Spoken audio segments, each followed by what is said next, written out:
प्रश्न। प्रश्न 2, दूसरा प्रश्न क्या दिया हुआ है? दूसरे में दिया है कि दर्शाइए कोई भी धनात्मक विषम पूर्णांक 6q+1 क्या है 6q+1, 6q+3 या 6q+5 के रूप का होता है, जहाँ q कोई पूर्णांक है, यानी हमें दिया भी है q कोई पूर्णांक है। तो बच्चों आपको ध्यान देना है कि जो भी ऐसे प्रश्न आते हैं जिसमें कहा जाता है कि सिद्ध कीजिए या फिर दर्शाइए, तो उन प्रश्न में ही उसका हल छुपा होता है, उसका उत्तर जो है प्रश्न में ही छुपा होता है। आपको बस उसे पहचानना होता है और लिखना होता है, बस। ये बहुत ही सिंपल क्वेश्चन होते हैं। सबसे सिंपल जो क्वेश्चन होते हैं वो सिद्ध कीजिए या प्रूव करने वाले जो आते हैं वही होते हैं। तो देखिए इसमें भी हमें दिया है कि हमें बताना है कि कोई भी धनात्मक विषम पूर्णांक को हम इस तरह से लिख सकते हैं। तो इसमें देखिए क्या दिया है, इसमें हमें दिया है 6q+5। तो इससे एक आइडिया लगता है कि 6q+5, 6q+3, जो हम अब तक एक इक्वेशन पढ़ते चले आ रहे हैं, E बराबर BQ+R, ये कुछ इसी के जैसा है। यहाँ पर भी B की जगह 6 दिया है, Q की जगह Q है, प्लस R, यानी ये दोनों थोड़ी थोड़ी या ये सभी थोड़ी सेम लग रही हैं। ठीक है, तो सबसे पहले हम समझ जाएंगे कि अब हमें इस क्वेश्चन में इस थ्योरम का प्रयोग करना है। ठीक है, तो हम लिखेंगे ये कौन सी थ्योरम है, यूक्लिड विभाजन प्रमेयिका से। यूक्लिड विभाजन प्रमेयिका हम सबसे पहले लिखेंगे, क्या होता है, E बराबर BQ+R, जहाँ जो R की वैल्यू है वो हमेशा ही 0 से बड़ी या उसके बराबर होगी और B से हमेशा छोटी होगी। ठीक है, ये लिखना बहुत ज़रूरी है कि R की वैल्यू 0 से बड़ी और बराबर और या छोटी होगी, B से छोटी होगी, क्योंकि केवल इतनी नहीं है थ्योरम, केवल इतनी सी नहीं है, यहाँ तक नहीं है थ्योरम, पूरी यहाँ तक है। इस कंडीशन के साथ ही हमें ये पूरी बात लिखनी होगी। अब आगे हम क्या करते हैं, हम मानते हैं, माना हम देख रहे हैं दोनों को अगर हम तुलना करें तो B बराबर हमें 6 दिया हुआ है, तो क्यों ना हम B = 6 ही लें। माना B बराबर 6। अब चूंकि हम ऊपर देख रहे हैं कि यहाँ पर R की वैल्यू कितनी है, 0 से लेके B तक के बीच में है, 0 से लेके B तक के बीच में है, यानी इसलिए अगर हमने B 6 माना है तो R के लिए क्या होगा, 0 से लेकर 6, B की जगह हमने 6 लिख दिया, यानी R की वैल्यू हो सकती है 0, क्योंकि ये 0 के बराबर है और उससे बड़ा है, तो यानी एक वैल्यू तो 0 हो गई। दूसरी क्या हो गई, दूसरी 6 तक हमें देखनी है, तो R से 0 से बड़ा क्या है, 1 भी हो सकती है, 2 भी हो सकती है, 3 भी हो सकती है, 4 भी हो सकती है, 5 भी हो सकती है, क्या 6 भी हो सकती है, तो नहीं, 6 नहीं हो सकती। क्यों नहीं हो सकती, क्योंकि 6 इससे बड़ा है, यानी R की वैल्यू हमेशा 6 से या जो भी यहाँ B होता है उससे छोटी होगी, यानी 6 नहीं हो सकती, 6 से छोटी कोई भी डिजिट R की वैल्यू हो सकती है। तो इसलिए R बराबर ये सब हो सकते हैं, 0, 1, 2, 3, 4, 5। और यहीं पे हम मानते हैं, माना A जो है, A रह गया था, A कोई धनात्मक पूर्णांक है, कोई धनात्मक पूर्णांक है। धनात्मक पूर्णांक आपको बताया था पहली वीडियो में, इससे पहले वीडियो में बता चुके हैं धनात्मक पूर्णांक क्या होता है। हमने एक लाइन खींची थी, बीच में 0 लिया था, इधर +1 फिर इधर +2, इस तरह चलता है, इधर होता है -1 -2। तो जो इधर के जो डिजिट होते हैं, इधर के नंबर होते हैं, उन्हें हम कहते हैं धनात्मक, और इधर के जो होते हैं उन्हें कहते हैं ऋणात्मक। ठीक है, तो ये धनात्मक पूर्णांक यानी कोई पॉजिटिव या कोई धनात्मक पूर्णांक है, ऐसा हमने मान लिया। फिर चलिए, अब चूंकि ये थी इक्वेशन E बराबर BQ+R, इसी इक्वेशन में हम R के मान रखेंगे, यानी हम यहाँ लिखेंगे, इसे हम समीकरण 1 मान लेते हैं, यहाँ हम लिखेंगे कि R के सभी मान समीकरण 1 में रखने पर, एक में समीकरण 1 क्या है, ए बराबर बी क्यू प्लस आर, यानी आर बराबर सबसे पहले हम रखेंगे 0, 0 रखने पर, आर बराबर 0 रखने पर क्या होगा, इक्वेशन है ए बराबर बी क्यू, बी हमने कितना लिया है 6, क्यू हमने क्यू माना है, क्यू हमने एक धनात्मक पूर्णांक है, वो तो दिया है प्रश्न में कि क्यू धनात्मक पूर्णांक है, प्लस आर, आर की वैल्यू 0, तो ये कितना आ गया, ये आ गया ए बराबर 6 क्यू। दोबारा से हम आर बराबर 1 रखेंगे, तो ये ए बराबर 6 क्यू प्लस 1 आ गया। फिर हम आर बराबर 2 रख देंगे, तो ए बराबर 6 क्यू प्लस 2।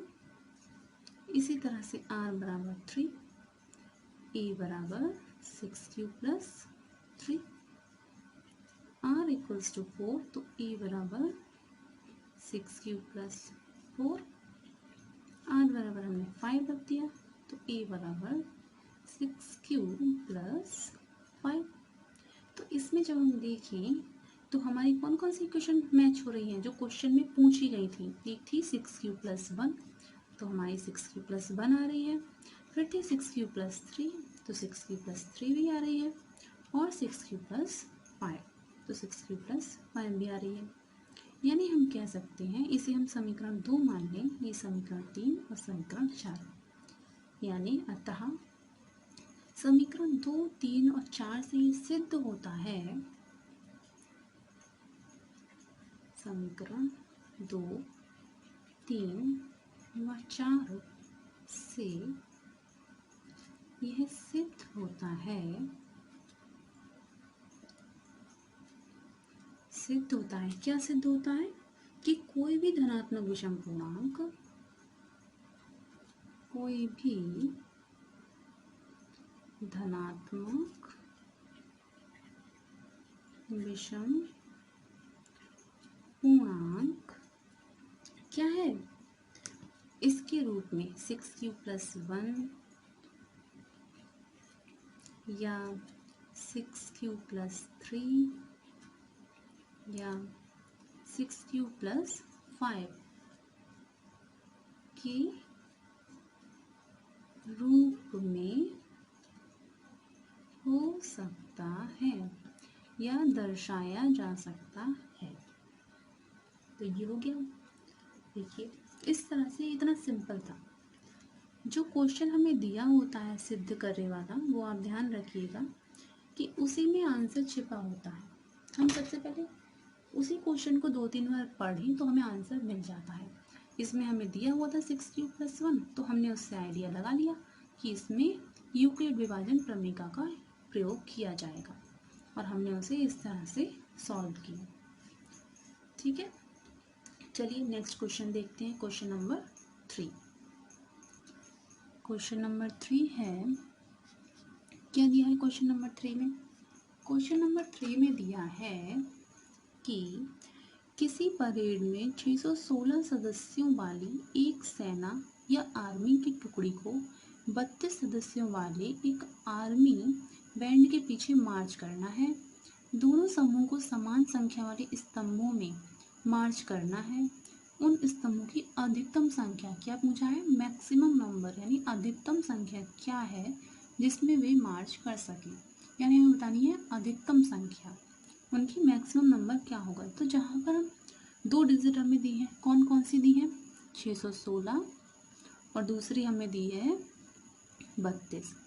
इससे पूछा है कि उन स्तंभों की अधिकतम संख्या बतानी है जिसमें वे मार्च कर सकें, और स्तंभों में समान समान संख्या होनी चाहिए। लिखा है दोनों समूहों को समान संख्या वाले स्तंभों में मार्च करना है। तो जहाँ पे अधिकतम संख्या पूछी जाती है, हम उस तरह के क्वेश्चंस में अधिकतम यानी मासा महत्तम समावर्तक यानी HCF फाइंड करेंगे। क्या निकालेंगे? HCF। उसमें हम HCF ज्ञात करते हैं। तो इस क्वेश्चन में भी हम 616 और 32 का HCF निकालेंगे।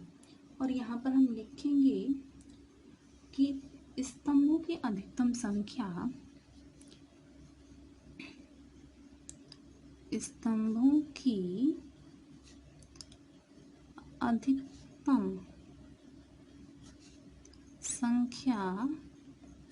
बराबर 616 और 32 का HCF अपने आप यहाँ पर आ गया। स्तंभों की अधिकतम संख्या क्या होगी? 616 और 32 का HCF। और ये HCF निकालना आपको बताया गया है। अभी हम यूक्लिड विभाजन एल्गोरिथम का ही यूज़ करेंगे। उसके बाद HCF निकालने का एक और भी मेथड है जो आप इसमें आगे पढ़ेंगे अभाज्य गुणनखंडों से, वो भी सीखेंगे बाद में। पहले अभी हमने एल्गोरिथम थ्योरम सीखी है तो हम उसी का यूज़ करेंगे। और उसमें सबसे पहले क्या होता है? सबसे पहले हम 32 और 616 में छोटी संख्या देखेंगे। 616 और 32 में कौन सी संख्या छोटी है? 32 और 616 बड़ी है। तो इसमें हम चरण 1 लिखेंगे। यहाँ हम पहले लिख सकते हैं यूक्लिड विभाजन एल्गोरिथम द्वारा। चरण 1 एल्गोरिथम के द्वारा क्या होता है? चरण 1 A बराबर BQ प्लस R, जहाँ R जो है वो 0 से बड़ा और उसके बराबर हो सकता है और B से छोटा होगा। तो अब हम क्या करेंगे? अब हम 32 से, चरण 1 के लिए 32 से 616 को भाग करेंगे। सबसे पहले हमें HCF निकालना है तो 616 को हम भाग करेंगे। कितनी बार जाएगा? 32 दूनी कितना हो जाएगा? ये तो 64 हो जाएगा, यानी एक बार जाएगा। 32 एकम 32, कितना बचेगा? यहाँ 11 में से 2 गया 9, 5 में से 3 गया 2, यानी 29 बचेगा। 6 उतारा हमने। अब कितनी बार जाएगा? तो अब ये चला जाएगा 8 बार। देखिए 8 दूनी 16, 6 8 3 24, एक 25 नहीं जा रहा है तो 9 बार। 9 बार हम देखेंगे। 9 दूनी 18, 9 3 27 और 1 28। अब हम यहाँ पे घटाएंगे तो यहाँ बचेगा 8। तो अब हम इसे लिखेंगे। चरण 1 में क्या लिखना है? A, यानी कि जिसमें हमने भाग दिया 616, बीच वाला ये A है। B क्या है? 32 गुणा Q क्या है? भाग कितनी बार गया? 19 प्लस रिमाइंडर यानी शेषफल यानी कि 8। तो हम यहाँ 8 लिखेंगे। अब चूंकि यहाँ पर 8 R जो है वो नॉट इक्वल्स टू 0 है, क्योंकि यहाँ पे R की वैल्यू कितनी है? 8। तो दोबारा हम यहाँ चरण 2 लिखेंगे। चरण 2 में क्या है? 8 से जो शेषफल बचा था उससे हम 32 को, जिससे हमने पहले भाग दिया था, भाजक था, उसे हम भाग देंगे। यानी 8 से हम 32 को भाग देंगे। कितनी बार जाएगा? 8 चौक 32 और शेषफल कितना आएगा? 0। तो चरण 2 में हम क्या लिखेंगे? 32 बराबर E बराबर BQ यानी 8 गुणा 4 प्लस 0। चूँकि R बराबर 0 इसलिए HCF किसका? 32 का और 616 का कितना हो जाएगा? 8। जो यहाँ पे जो वैल्यू होती है B की, आखिरी पर हमने जिस संख्या से भाग दिया होता है वही उसका HCF हो जाता है। यानी HCF हो गया 8। यानी स्तंभों की, यहाँ हम लिख देंगे स्तंभों की अधिकतम संख्या